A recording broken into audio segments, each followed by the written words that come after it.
Estamos de volta com o Jean Correia. Nós estamos falando do Abismo da Prata, que ele está lançando esse disco. Ele e os Chorões Alterados. Eu gostei do nome. Chorões Alterados é bem legal.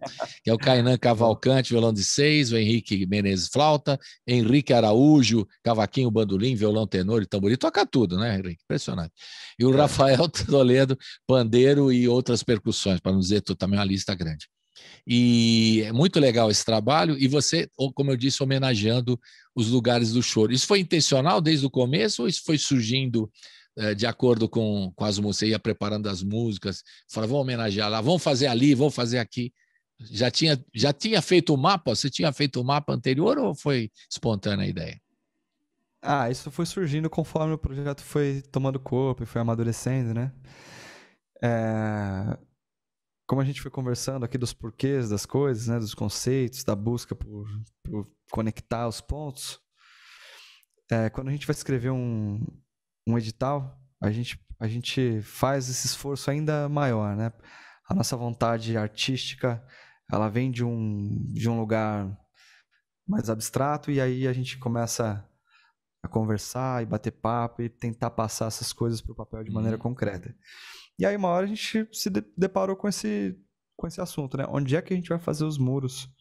Onde que a gente vai pintar um mosquito aqui? Onde é que o Apollo vai pintar esses murais?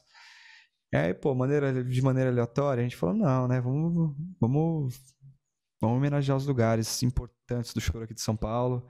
E aí a gente escolheu, como vários desses que você já falou, deixa eu ver, dos que você não falou, tem um lugar que foi super importante para minha criação musical, onde eu frequentei muito quando eu comecei a tocar. Bom, frequentei todos esses, mas a roda do Manuel Andrade, que ficava ali na Casa Verde, depois foi para Santana, era uma roda que eu não faltava nunca. Todo sábado eu estava lá, meu pai me levava desde, sei lá, 11, 12 anos de idade para dar canja e escutar os Chorões tocarem. Então foi um lugar muito importante para minha formação musical. A gente escolheu também ali outro lugar que eu ia bastante com meu pai, era o Világio Café e a Mamadora, que ficava ali no Bexiga, na Praça da Orione. Tem um mural muito lindo do Apollo pintado ali de frente. Ali é um bar estranho, porque ele era pequenininho, né? E fazia grandes shows, né? Era impressionante, né? O espaço era assim, né? Todo encolhido assim, no lugar legal demais, na Dom Orione, lá no Bexiga. Depois ele teve que sair de lá, né? O Világio foi para outro lugar, mas não deu tanto certo ali, foi histórico, né? E acho legal você ter valorizado esses lugares que você frequentou, né? E esse mapeamento é uma homenagem legal, e é musical também, uma homenagem musical, é um passeio musical, né? Muito legal, adorei. Vamos ouvir mais duas? Agora eu vou para você já citou o Diplomado da Corte, né? Que é lá do bar do Sidão, né? É isso? O bar do Sidão, o Diplomado da Corte, lá na Vila Madalena, e na sequência o Lampejo não. Na sequência o Suor, né? O Suor, o Suor por Matéria.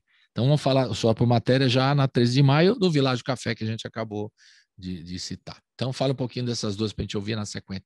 Eu quero aproveitar para tocar o disco, né? Já você está aqui, eu quero tocar o disco todo para a gente curtir o disco, que é tão legal. Fale aí um pouquinho. Coisa boa demais. Bom, o Diplomado da Corte, ele fala exatamente sobre esse conceito de meritocracia conservador, né? Que foi muito colocado aí ultimamente, né? Principalmente quando a gente compôs, estava super em voga, assim, era uma coisa que incomodava muito, né? Aquela coisa de, não, você tem porque você fez por merecer, se você quiser, você tem que dar duro, e parece que todo mundo sai do mesmo ponto de partida, do mesmo lugar, né? E é uma coisa que para mim é de uma imbecilidade gigante e tremenda, e nos fez querer protestar e colocar a nossa visão. Então é o Diplomado da Corte, é o cara que vem com a corte portuguesa, com a corte europeia, e aí tá aí até hoje, né? Pega o seu diploma, põe embaixo do braço, não, eu realmente sou foda, eu tô aqui, ó, consegui. E o diplomado eu coloquei para caracterizar essa coisa da corte e tal. Tem um ritmo, um gênero, um subgênero do choro europeu que foi muito utilizado aqui. Hoje em dia os compositores têm usado super pouco, que é o Scott, né? O Scott foi muito composto pelo Anacleto de Medeiros, o próprio Radamés utilizou na suíte Retratos. E aí eu coloquei esse subgênero do choro para começar a música, e lá no meio a gente faz uma bagunça no meio dela, tem uma improvisação de 2 violões aí para dobrar o andamento da música, e ele vira uma polca, que também é outro ritmo europeu que foi absorvido aqui pelos chorões e tocado à nossa própria maneira, né? Então, esse é o Diplomado da Corte. O Suor por Matéria fala, enfim, a imagem do Apolo é bem clara. Ele tem um operário que aos poucos vai de quadro para quadro, o tempo vai passando e ele vai perdendo a cor. O cara tá num torno ali, enfim. E isso, o suor e o suor por matéria é isso, né? Pelo que a gente troca, né? O sistema, o que o sistema coloca pra gente como moeda de troca, né? Por que a gente passa às vezes a vida toda perdendo a cor, fazendo uma coisa só? Qual é o sentido disso, né? Então, esse é o Suor por Matéria, e no disco tem a participação do Chay Maestro, que é um dos maiores pianistas de jazz da atualidade. Muito bom. Músico da STM, e topou tocar o piano Rhodes dele com a gente, que é um piano elétrico vintage, né? Que eu adoro o som. Muito legal. Que funcionou bem, né? Isso aí. Então vamos ver o Diplomado da Corte, está lá na Rua Belmiro Braga 16. Estou citando para quem é de São Paulo, né? Rua Belmiro Braga. Quem não é de São Paulo que vai descobrir também, passear por esses caminhos todos. Belmiro Braga 16, na Vila Madalena, homenagem ao Bar do Sidão. E o Suor por Matéria, a gente já citou o emblemático, histórico Világio Café, que é na 13 de maio, 749, no bairro do Bexiga, né? Também essa homenagem que você faz. Então, roda!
Você está ouvindo Colibri na Quarentena.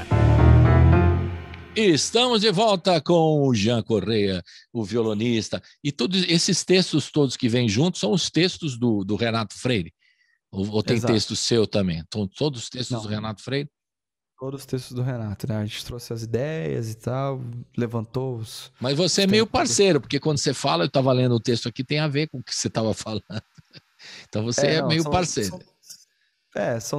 Os textos são feitos em cima desses temas, dessas coisas que a gente já imaginava. Que você desenvolve e ele escreveu.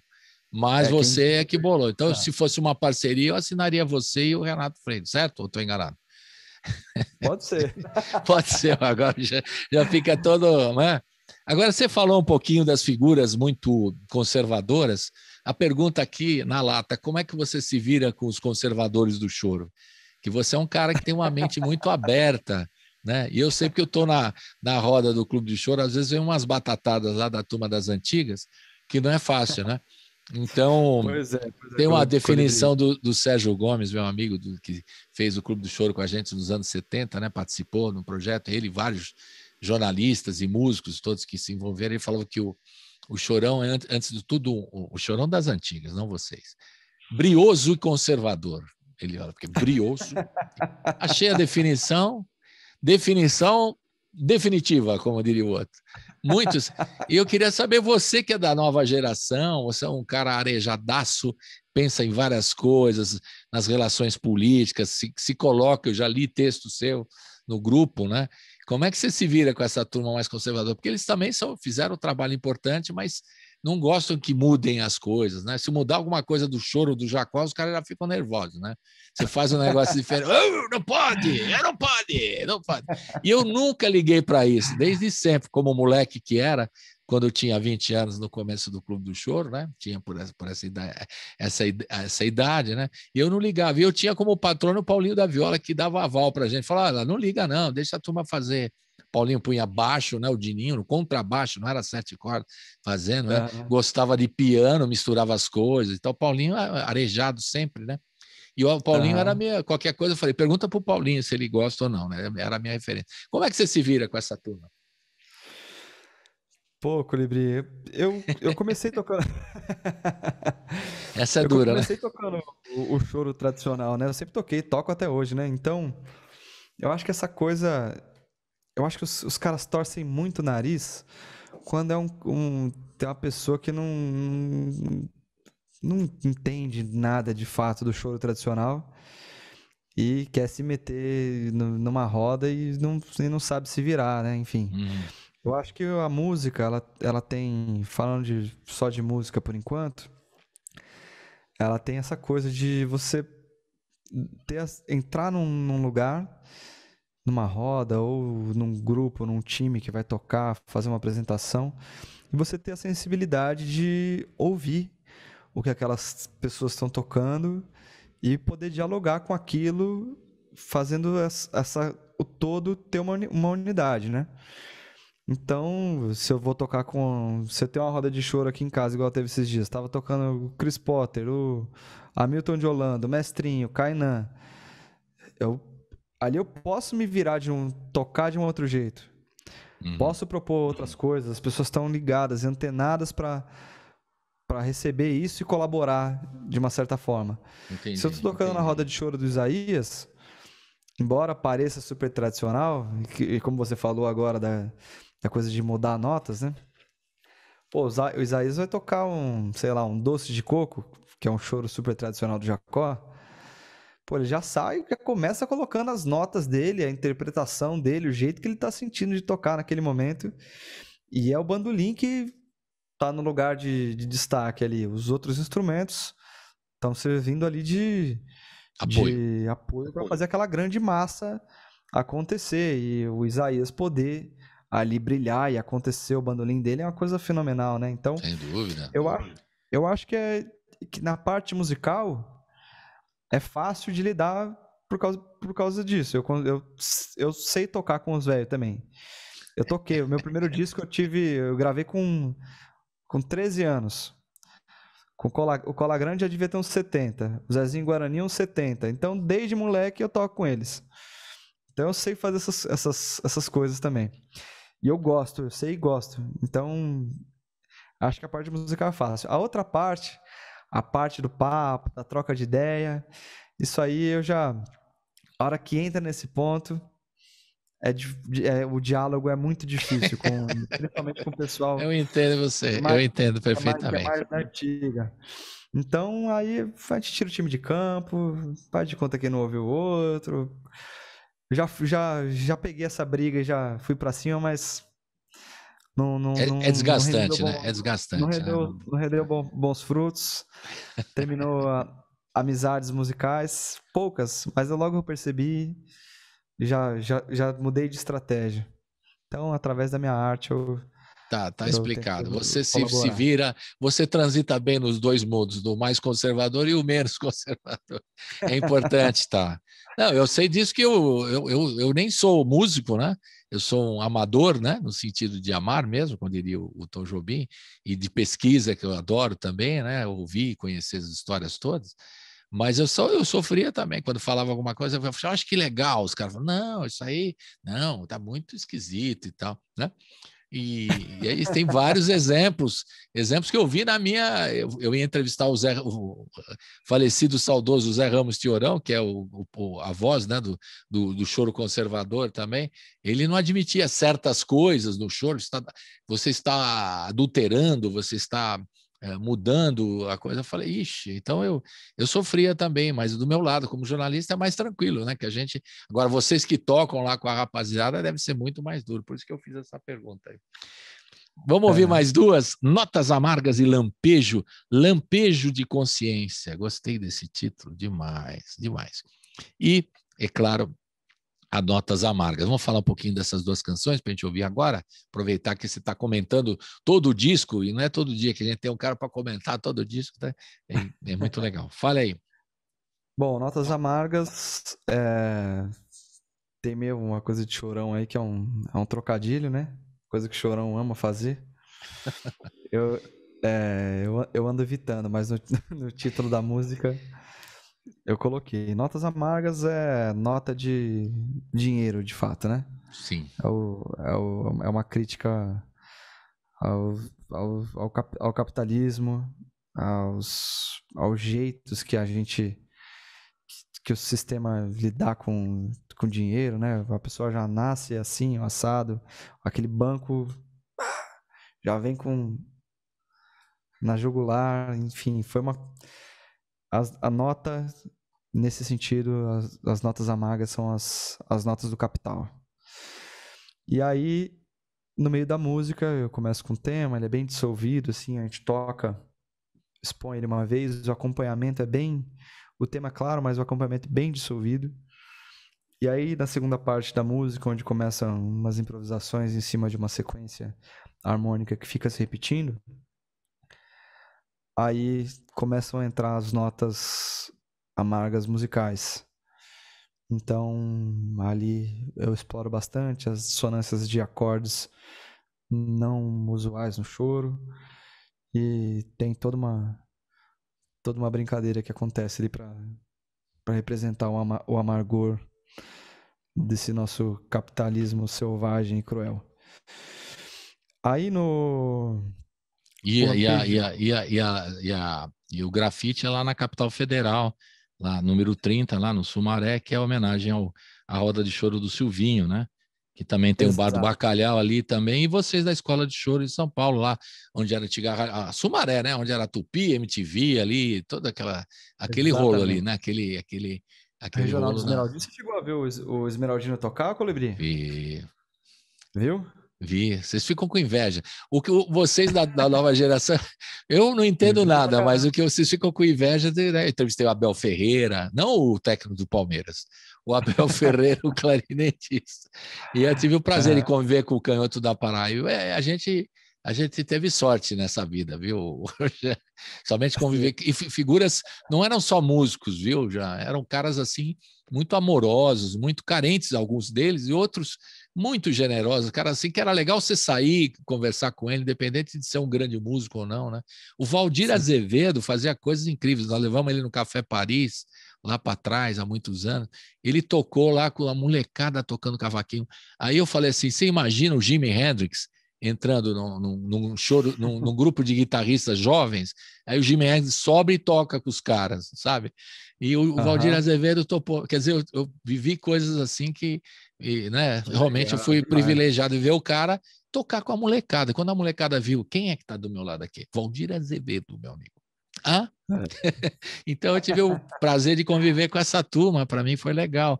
E vocês são muito talentosos. Eu gostaria que todos vocês tivessem conhecido as figuras que eu conheci, não só por causa do talento musical, isso, né, não tenho a menor dúvida, é com relação às figuras muito, né, que tiravam de letras também essa coisa do conservador, porque eram caras arejados, caras acima, né, dessa coisa muito legal. Foi uma pena, mas vocês têm a obra dos caras. A obra desses caras tá aí, então vocês estudam, vocês são ótimos pesquisadores. Então tá lá na Capital Federal, não sei porque eu falei isso tudo, mas enfim. Capital Federal 30 do Esmeraldino, você citou Esmeraldino, né? É isso aí. E tem aquele disco do Laércio de Freitas, né, que foi um dos primeiros que levantou a obra, um dos caras que valorizou a obra do Esmeraldino Salles, né? Fundamental também. São e Paulo, o outro, isso. E o Lampejo, o Lampejo, você não falou do Lampejo. Fala um pouquinho. Lampejo de Consciência. Lampejo de Consciência. Que é lá no Ó do Borogodó. Próximo ao Baró do Borogodó, que foi um outro lugar super importante pra gente também. Tocamos muitos anos. Sobreviveu à pandemia, né, Jean? Depois de uma campanha, eu participei da campanha, eu e muitos amigos. E sobreviveu, que é muito legal. Um espaço daquele não pode... Inclusive, eu estava falando com o pessoal do Rio, o cara falou assim, o Ó do Borogodó segurou lá, porque o cara do Rio frequentava lá, quer dizer, importante seguir, né, essas casas, assim. Mas segue, desculpe. É uma casa super importante, e, enfim, a gente tocou durante muito tempo ali, o Cadeira de Balanço, a Dona Iná, o próprio grupo Ó do Borogodó. Enfim, conhecemos muita gente ali, tocamos. Eu aprendi muito tocando ali naquele lugar, então não poderia deixar de fazer uma homenagem ao Ó do Borogodó. E aí o que a gente pintou, a gente, né, o Apolo, o Apolo pintou uma... Bom, falar do significado primeiro, no Lampejo de Consciência, é como se a gente está acostumado, né, nessa roda, nesse círculo de fazer as mesmas coisas, enxergar as mesmas coisas todos os dias. É como se em um certo momento a gente pudesse ter um estalo e conseguisse olhar para o lado e ver coisas que a gente para de enxergar e ter a noção real daquela pessoa que está do nosso lado, às vezes precisando mais do que a gente, ou em como as coisas estão acontecendo, né? Em como essa roda gira de maneira estranha. E o Apolo retratou isso tem uma mulher assim, de um jeito meio misterioso. Parece deitada, até né? Deitada. Meio num despertar, mas não parece um ser humano exatamente. Ele tem uma coisa mágica que envolve aquele negócio. E é isso, é uma coisa... O lampejo é uma utopia que a gente tinha vontade que isso pudesse acontecer na vida real, mas... E aí a gente retratou isso numa música e no mural. Muito legal. E o texto aqui que eu estou vendo também é incrível, né? Lampejos de um sonho azulado, clarão, faísca, centelha, homens que removem seus ternos e abandonam suas gravatas. Legal, né? Bonito. Bonito. O texto é muito legal. Vamos ouvir então Notas Amargas e Lampejo de Consciência. Roda!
E estamos de volta com o Jean Correia. Estamos na reta final, viu, Jean?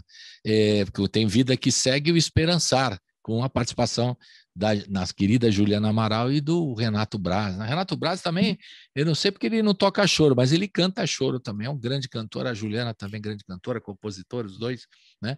E adoram o choro também, né? É legal essas figuras que você trouxe, né? E eu acho que você também fez roda com eles aí, tocou com eles em alguns lugares aí, né? Você já tocou em tantos lugares.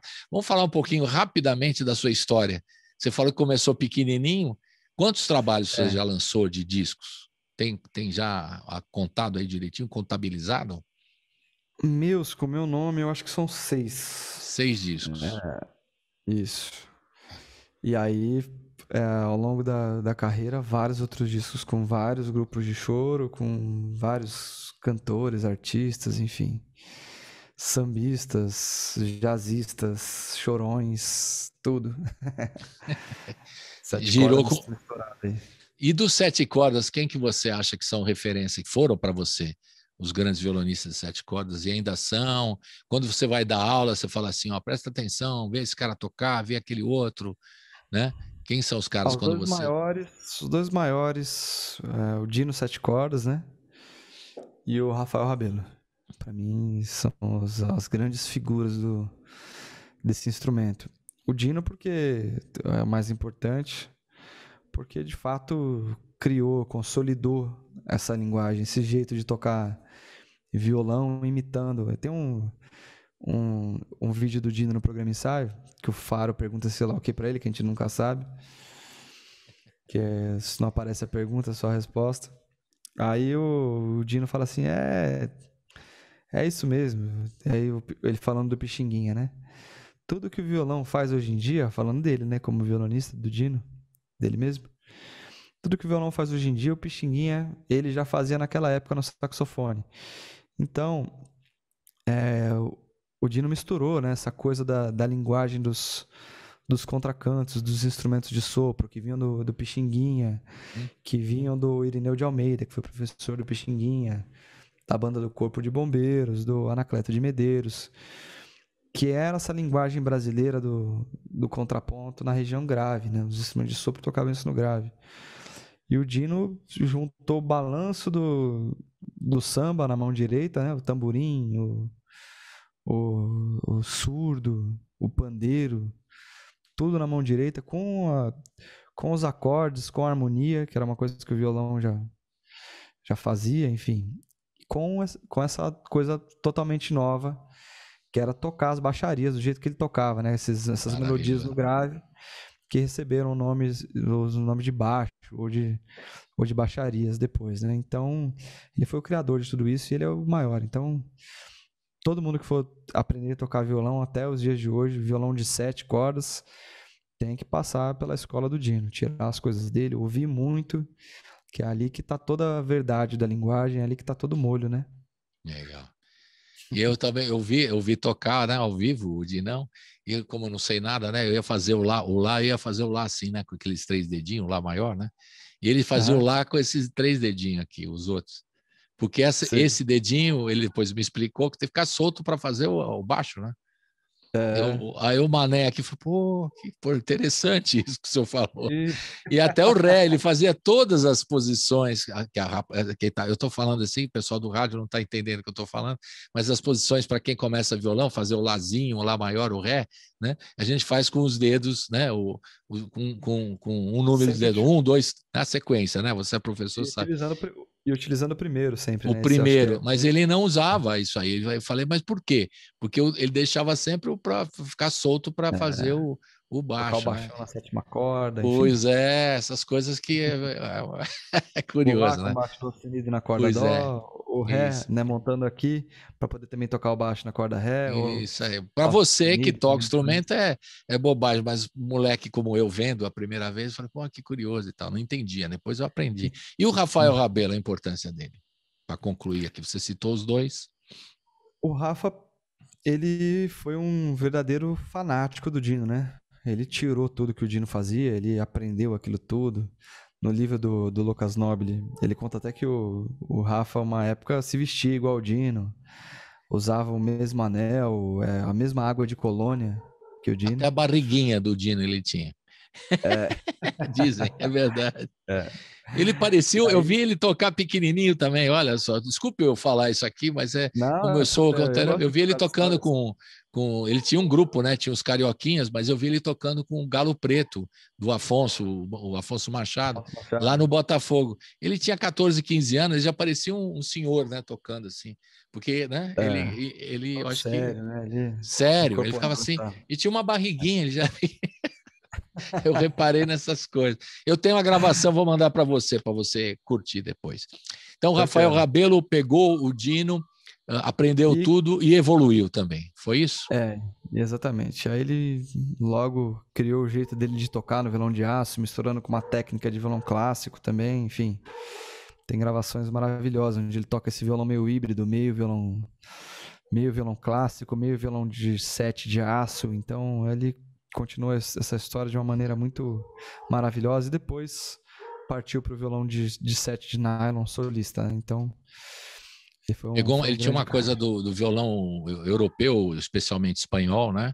Que ele respeitava muito também, né? Essa escola que vem de Segóvia, vem da coisa, e do flamenco também, da coisa dos ciganos, tá? Ele tinha essa manha também. Né? Aí já no violão de nylon, né? Aí já não fazendo mais aquele violão de acompanhamento, já para um violão solista, né? No violão de 7 de nylon.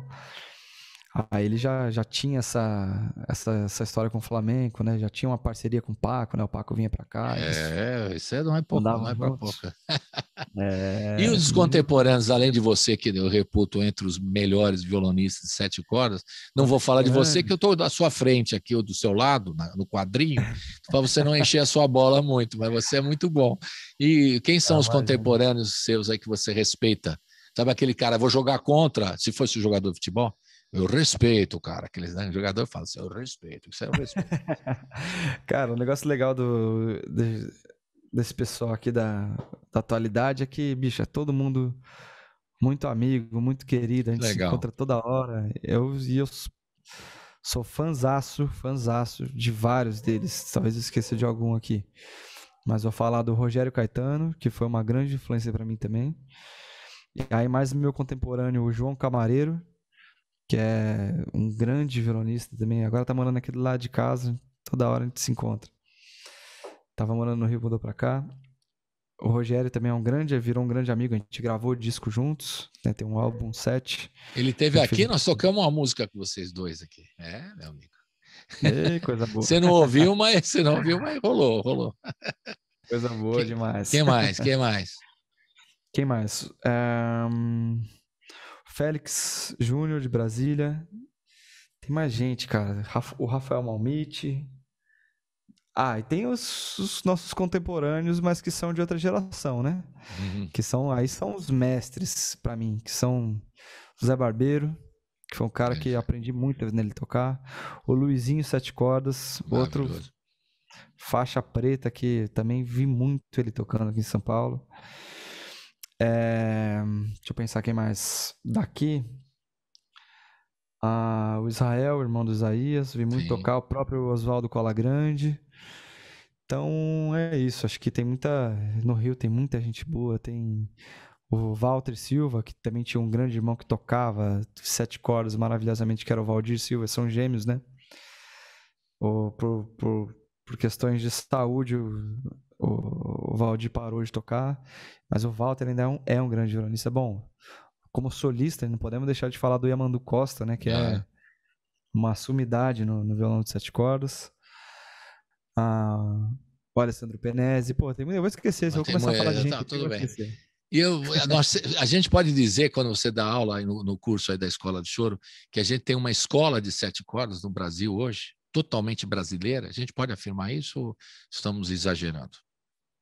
Com certeza, acho que não estamos exagerando, não. E não é de hoje, não. Acho que é uma escola de violão de 7 cordas 100% brasileira que já existe desde que o Dino 7 cordas dava aula na salinha dele em cima da bandolim de ouro ali. Ali é uma coisa que só tem aqui, é um jeito de tocar que só tem aqui, apesar de existir violão de 7 cordas russo, nosso, tanto na construção, que é muito diferente, as cordas de aço, E mais diferente ainda e original na linguagem, no jeito de se tocar, né? Beleza.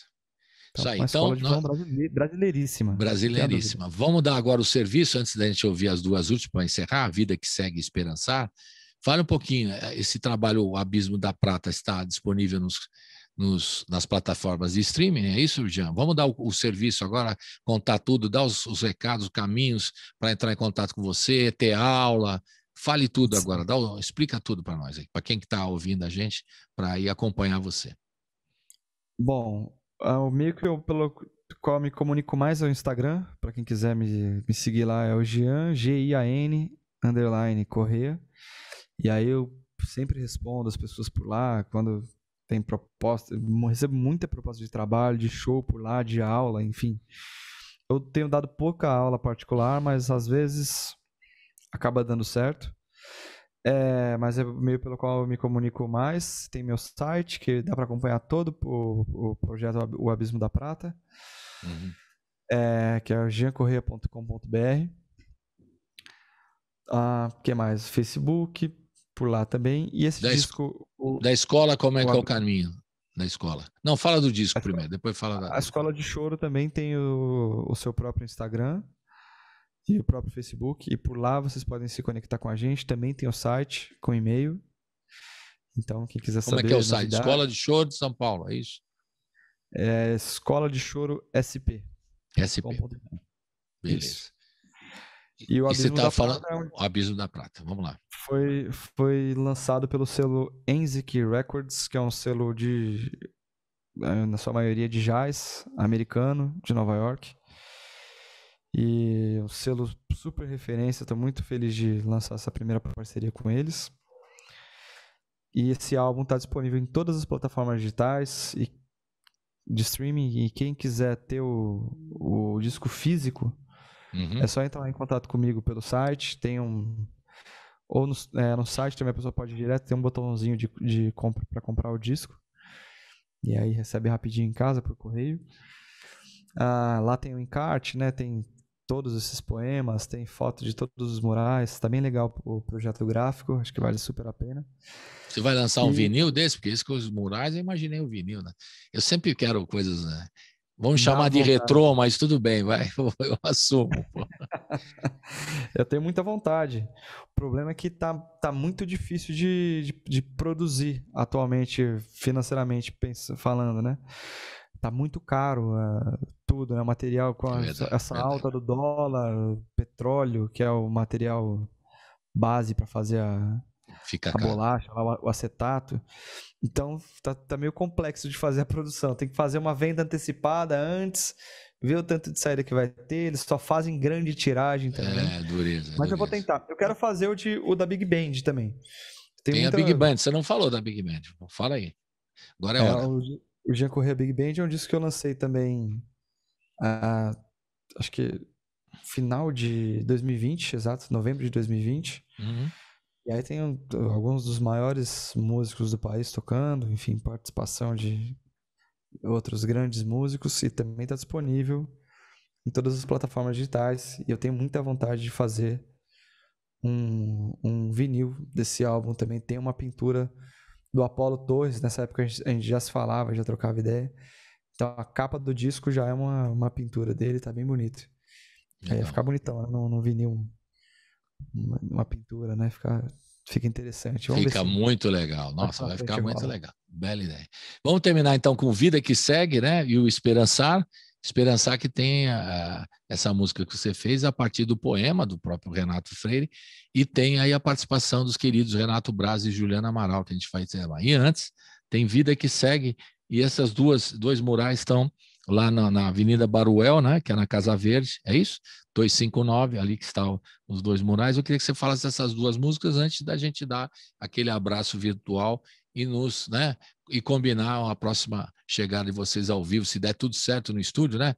Nós estamos com essa esperançar, que é um verbo muito usado pelo grande educador Paulo Freire, falando sobre o Brasil, né? Que você tem que ter, a esperança não é só isso.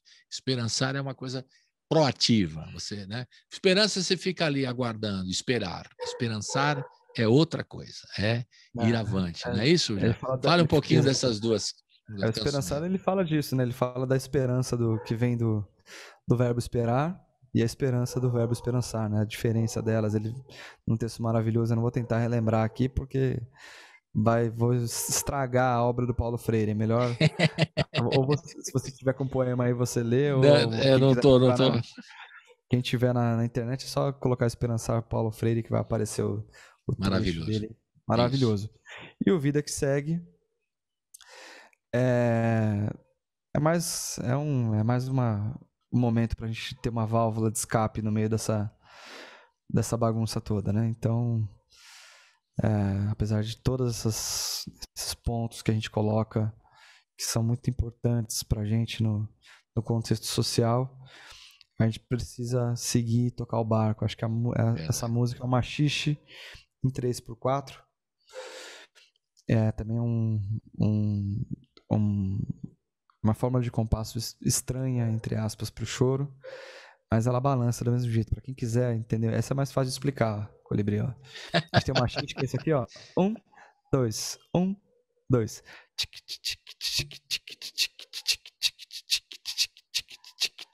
1, 2, certo? Certo. Então, eu cantei aqui de uma maneira simples, né? E aí a gente tem o machixe em 3/4 que tem 3 tempos. Então ele fica uma coisa assim.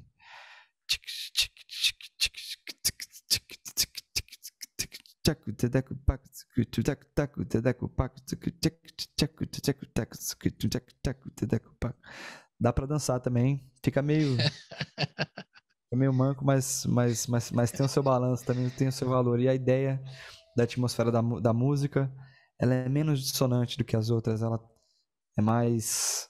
Ela tenta passar esse clima já encaminhando para o Esperançar, que é a nossa última faixa. E você tá nesse Esperançar, você tá otimista, pessimista desse ano que eu chamo ano da virada, esse 2022? Como é que você tá? A sua cabeça, assim, como que você tá? Como que você avalia esse momento, esse cenário? Como é que você vê, assim, rapidamente, para encerrar? Eu tô... Bom, eu não sei se você vai editar isso, né, Colibri? Não vou editar, não. Fica à vontade. Pode falar, Jean. Fica à vontade. Aqui você está em casa, você sabe. A nossa vontade é sempre de que as coisas possam melhorar, o momento político, a coisa da pandemia, né? Enfim. Eu não sei exatamente quando que o programa vai sair, então não quero dar exatamente a minha visão desse momento agora, mas a gente sempre tem que buscar tá com essa esperança no coração, né? Tipo, vamos olhar as coisas que a gente pode fazer, olhar para o lado. Às vezes a gente não pode mover grandes coisas, mas a gente às vezes consegue dar a mão para um parceiro ou ajudar alguém que está do lado, ou dar uma aula de graça na praça, igual a gente fazia. São pequenas coisas, mas que às vezes consegue movimentar uma energia, movimentar uma galera e trazer essas pessoas para coisas importantes, para coisas valorosas, que tenham um valor agregado ali, emocional, cultural, artístico, que façam essas pessoas pensar, refletir, crescer enquanto ser humano. Então, eu acho que o que a gente pode fazer é isso, né? Prever o futuro é um negócio complexo e eu sei que não é isso que você me pediu, mas a gente sempre... A nossa vontade é isso, né? De falar, não, vai melhorar, mas a gente passou tantas coisas durante esse processo de pandemia que a gente fica uma tremenda dúvida, né? Fica mais difícil, exato, de poder apostar fichas em alguma coisa. Mas você falou... coisas pequenas que estão ao redor a gente consegue fazer e é isso. Que a gente... Você falou tudo, com essas coisas pequenas, a solidariedade, né? A luta, né? A união, a resistência. Vocês músicos estão dando um exemplo valoroso nesse momento histórico, nesse momento político, né? Se unindo, trabalhando como resistência. A cultura hoje é resistência. Quem faz cultura, faz música instrumental como vocês são resistência. Isso não tem a menor dúvida, né? E você é iluminado, que está aparecendo aqui no fundo, você tem uma luz assim, ficou parecendo um santo, Jean Correia, né? Ficou muito bonito. Pareceu um santo. Sabe aquele cara iluminado? Você é um cara iluminado. E é mesmo, pô. Né? A música que você faz, os músicos e os artistas como vocês são caras iluminados mesmo. Por isso que está vindo a luz aqui, ajudando no YouTube. Quem está acompanhando no YouTube vai entender o que eu estou falando. Quem não está, ele está sendo iluminado com contraluz natural. É isso, gente. Um abração para você. Um abraço virtual, um abraço virtual. Aqui o abraço virtual. Obrigado, saúde, Jean Correia, você é da casa, não é? E vamos ouvir, então, Vida que Segue, Esperançar, com a participação, não esquecer, de duas grandes figuras, dois caras também generosos e iluminados, como a Juliana Amaral e o Renato Braz, que estão nessa faixa final aqui. Bem legal. Abração, Jean, e até a próxima. Tchau, Colibri, até já. Tchau. Tchau, valeu.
nos avisaram que seria ele o meio e o final.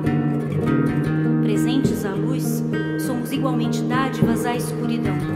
E a terra já é roxa do mesmo carmim que mancha o algodão, de tanto preparar terreno para a bondade que não vem. Mas, para mal ou para bem, a fome cessa. Flui nas veias a voz embrutecida pela baixeza, e vamos comer do pão, nem que seja em meio à batalha, nem que seja empapado de vinho, nem que seja com as unhas enegrecidas pela morte dos que amamos. Sacrifícios no altar da liberdade. No princípio havia o sangue, disso lembrávamos, e ele havia também agora, respingando, em meio ao suor que é lágrima, em meio à dor empilhada e vomitada, desde que à primeira mulher faltaram as regras. Não ficaremos a aguardar Godot e enunciaremos. Somos o sangue que o outro nos fez verter, a pólvora que suja o ouro, a nau que traz a tempestade, a fumaça que faz arder os olhos. O som da queda da lâmina da guilhotina devia doer, não devia? No princípio havia o sangue, no meio e no final.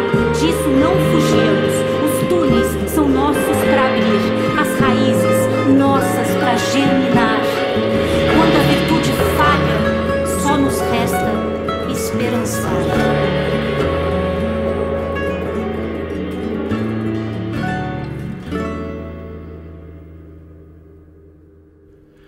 Sai.